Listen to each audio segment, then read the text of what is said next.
What are we doing, ladies and gentlemen? I mean, what's the point to all this? What are we actually doing? And I'm not talking about what's the point to life, because I think that really comes down to personal life experience and your beliefs. You know, if you're religious, you probably have a certain set of beliefs. If you're not, you probably believe things totally differently. But, I mean, maybe that ties into this, but I'm just talking about what are we actually doing right now? I mean, think about your life and the way you live it. What are we doing? Because it seems to me like the reason we're living today is to maximize shareholder value. I mean, it really does feel that way, which is baffling that we found ourselves in this position. But it seems like greed has infiltrated every single aspect of our lives. And if you think about the way we live today and what we're living for, it's completely backwards from what we should be living for. Because if you think about why we're actually here, I don't think it's, us being here so that we can maximize shareholder value for some rich CEO at the top, or to prop up this corrupt government of ours. Because that's the other thing too, if you think about how things are set up.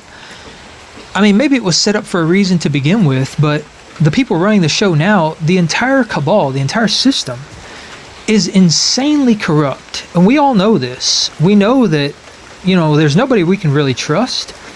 Yet somehow we continue to march on. We continue to participate in this insane system that has been created. So what are we doing?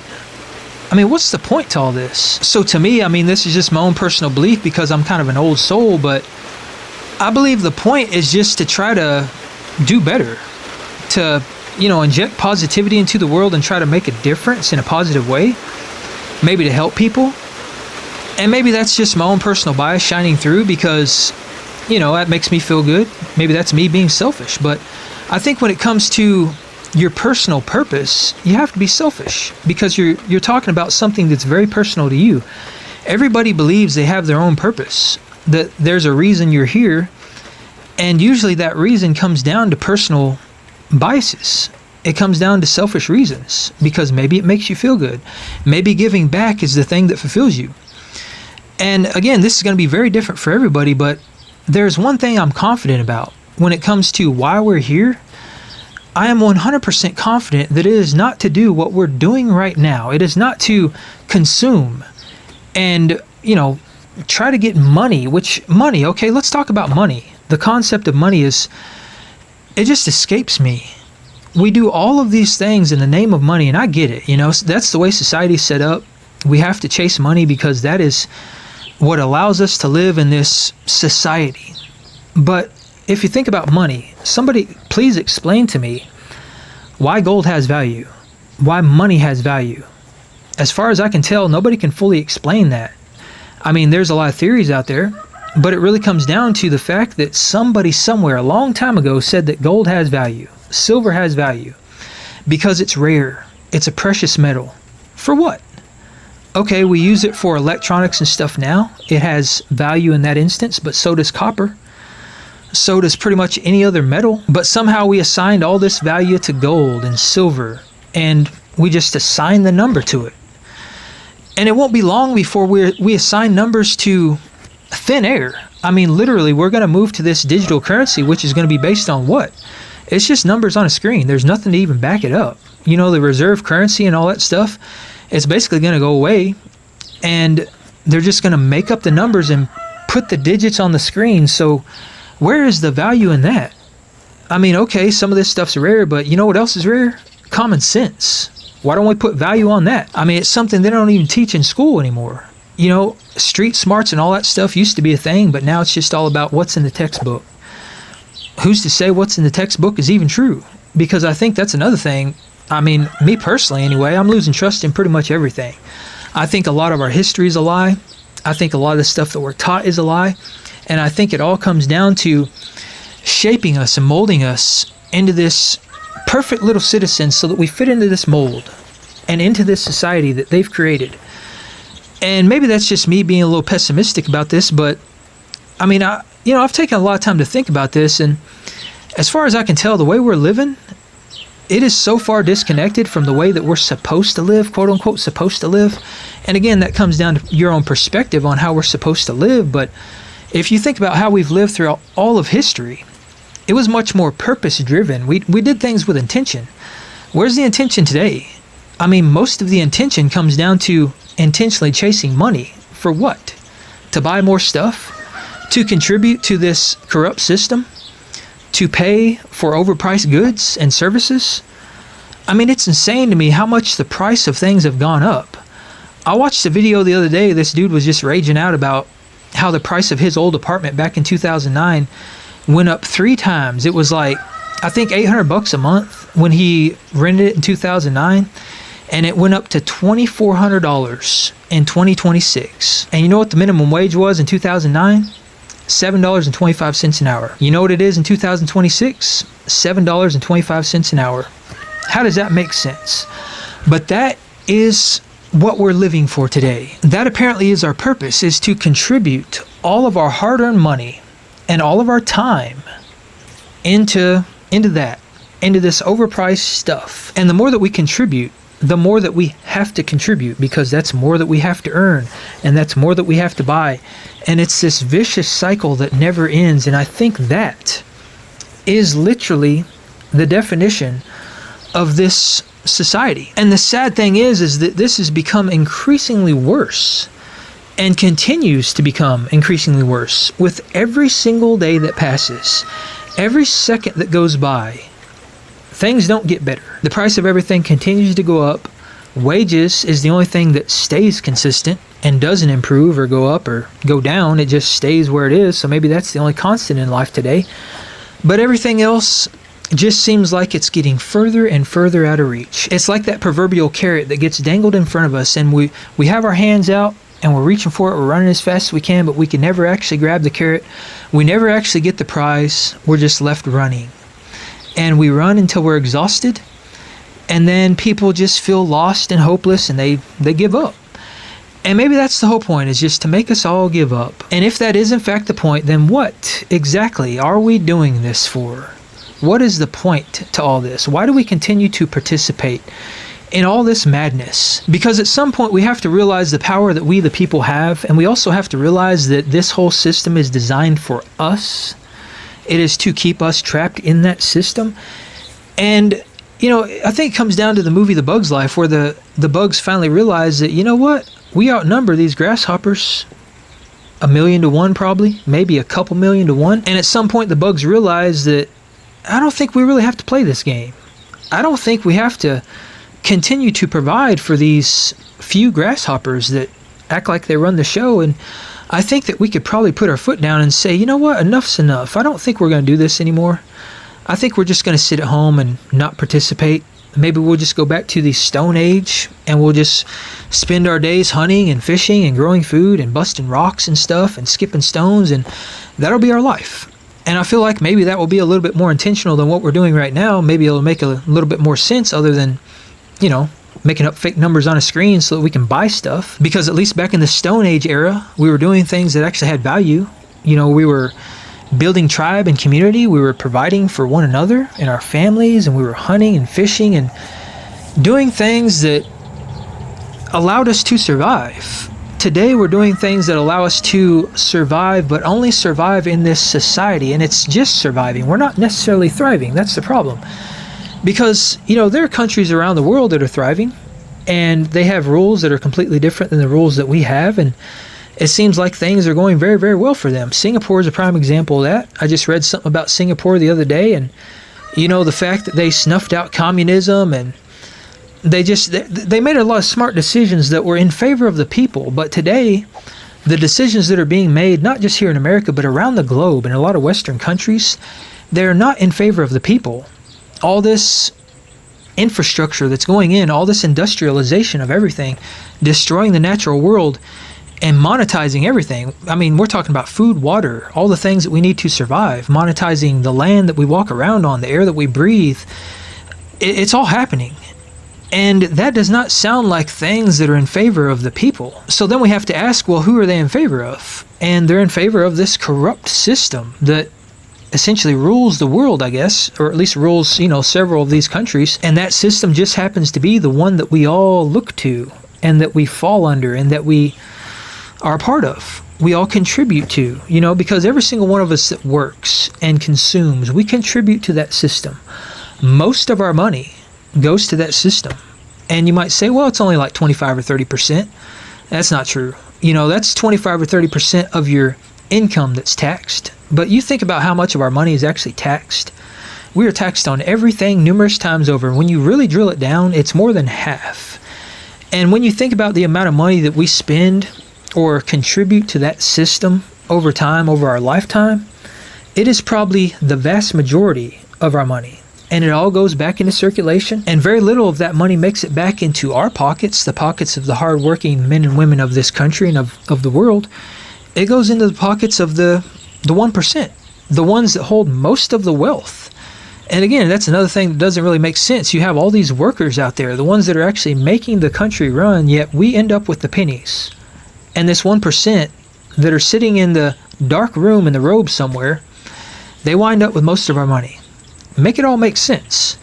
And make me understand, or help me understand, what are we doing? Why are we living this way? What is the point to all this? Are we really going to continue on our entire lives contributing to this system and never being able to make it or thrive?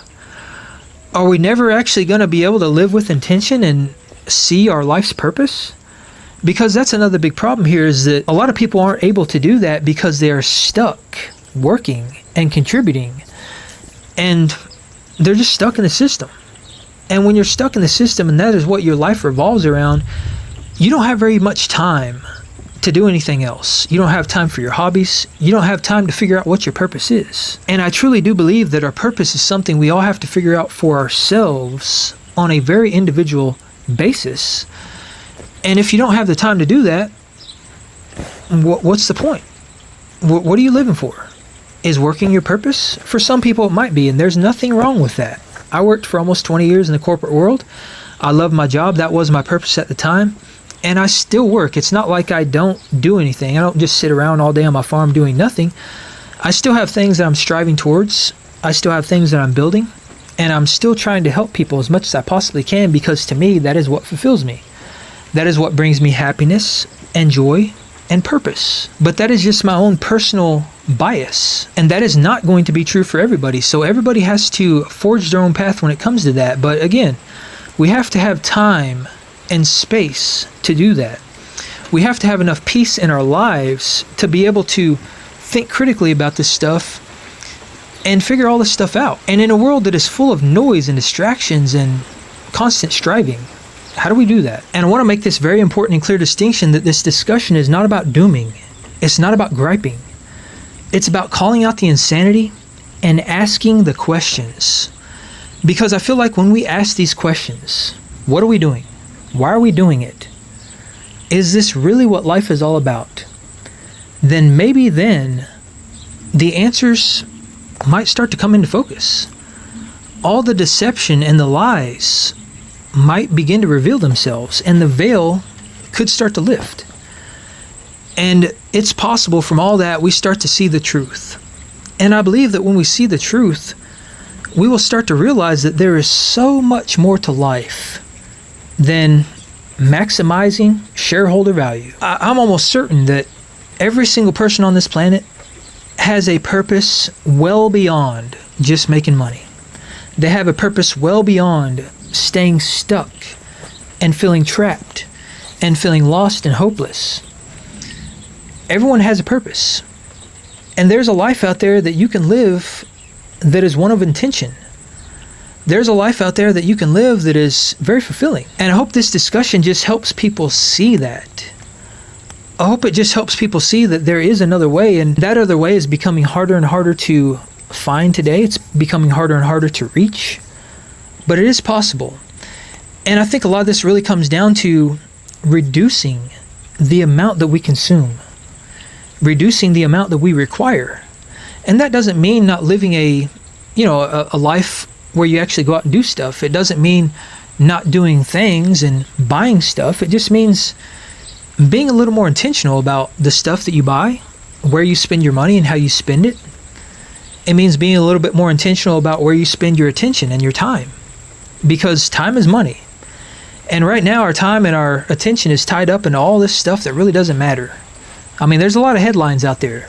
I talk about a lot of them here, and I know a lot of y'all talk about them too. We all discuss them, and I think that's very important because it's important to bring awareness to this stuff, but we can't always focus on the headlines. We can't always focus on the bad stuff going on. We have to come up with solutions to this bad stuff going on. And that is why when I talk about something on this channel and in this community, I always make sure that I can end on a positive note, a silver lining, or some potential solution. If I can't do that, I won't talk about it. And that is also true about this topic. Yes, we're in a bad place right now when it comes to finding purpose and meaning in life. Yes, it's becoming harder and harder to make ends meet and to break away from the system. But there are still solutions. And a lot of the solutions are very, very simple. And I would say one big solution is simply community. You know, talking to other people, because there are people out there that are broken out of the system. I'm just one of thousands or hundreds of thousands of people that have done that. And I mean, one of the big ways I did that is just watching what other people did and watching what, you know, not just the people that broke free from the system did, but also watching what the people did that are still stuck in the system. Because I know those people, those are the ones I want to watch the closest, because I don't want to end up in that position. I don't want to be stuck in the system my entire life. So I learned that by watching them, I figured out exactly what not to do. And it's pretty easy to see that, because a lot of those people that are stuck in the system and that will stay stuck in the system, and, you know, they gripe about it and they complain about it and they wish they could escape, they're doing a lot of the same things. There are common denominators between all those people, and largely it comes down to the amount they consume, the amount that they require, how they spend their time and attention, and how they live their lives. So I quickly learned at a fairly young age that all I had to do to not be like that is to kind of reverse engineer what they were doing and do something different. And by combining what I learned from those people with what I learned from the people that actually escaped the system, I was able to come up with a formula that then allowed me to escape. And I'm not saying that I'm escaped forever. You know, things happen. Things could turn on a dime and in an instant, and I could go back to having to work. And that's fine if I do. I don't really have anything against working. What I have something against is having to be stuck in the system. And not just being stuck in the system, but being stuck in a system that is designed and engineered to not allow you to get ahead. It is engineered to not allow you to escape. I have a problem with that, because I feel like we should all be able to get out and do the things in life we want to do if we want to do those things. But again, the system doesn't seem like it's set up that way. But I take comfort in knowing that if I end up in that position and I have to go back to work, that is okay. And I also take comfort in knowing that the skills and the knowledge that I have learned along the way is going to benefit me and is going to help carry me out through any kind of scenario possible. Because a lot of us, myself included, we get stuck in this mindset of thinking that a 9-to-5 is the only way you can make money. If you lose your job, you lose everything. But people around the world have proved and continue to prove over and over and over every single day that that is not the case. The job does not have to be the thing that defines you. The system does not have to be your purpose. That does not have to be the reason that we are here. There are so many other things that we can all do that can give us purpose. And that doesn't even have to come from us. Purpose can come from somewhere else. It can come from your job. It can come from a family. It can come from having pets and animals to take care of. It can come from someone else or something else. I read a comment the other day, and this one hit me pretty hard. And the comment basically said, and I'm paraphrasing here, but it basically said, I was always doubting myself. I was always down on myself. I could never figure out why I was here. Like, what was the point to all this? Just like what we're talking about here. And then one day I met this girl. And we fell in love, and we were together for a couple decades, and then eventually she got sick. And one day she turned to me and she told me that I was her purpose. That before me she had no purpose, but I was the thing that brought her life meaning. And what this person said was very profound, because he said, you know, I don't know about finding your own purpose, but I do know that you can be the person that fills that gap for somebody else. you can become someone else's purpose. And what this person found was that by becoming her purpose, after she passed away, she was his purpose. The only thing he wanted to do after that was to honor her. It was to make her proud. So, the rest of his life, and this is what he said that every morning when he wakes up, before he opens his eyes, she was the first thing he thought about. Every night when he goes to bed, before he falls asleep, she is the last thing he thinks about. She became his purpose. So I think it's important that we know and understand that we don't necessarily have to find our own purpose. Because something else he said was that your purpose can be just existing. Being the genuine, real self that you are. Being you. That can be our purpose. And this is something I've talked about here before, because I truly believe that is most likely our ultimate purpose here, is simply existing and being our genuine, true selves. Not the person that society has told us to be. Not the person we think we should be, based off of other people's perception of us. But who we are deep down on a fundamental level, because when we can be that person and we can exist within that realm, suddenly that is us living with intention. Suddenly that is us fulfilling our purpose. And when you think about living that way versus living the way we are today, doesn't that sound much more simple? And maybe it's a combination of both, because obviously we have to work, we have to make money, we have to have a roof over our heads and buy food and all this stuff. But maybe it's just about making a conscious effort and checking in with ourselves to make sure that we're being genuine to ourselves. And maybe by doing that and making that one simple change, that is the one thing that will allow us to see that we've had purpose all along. We didn't have to do anything special to find it. It's always been here. We've just been too distracted and too preoccupied with everything else to see it.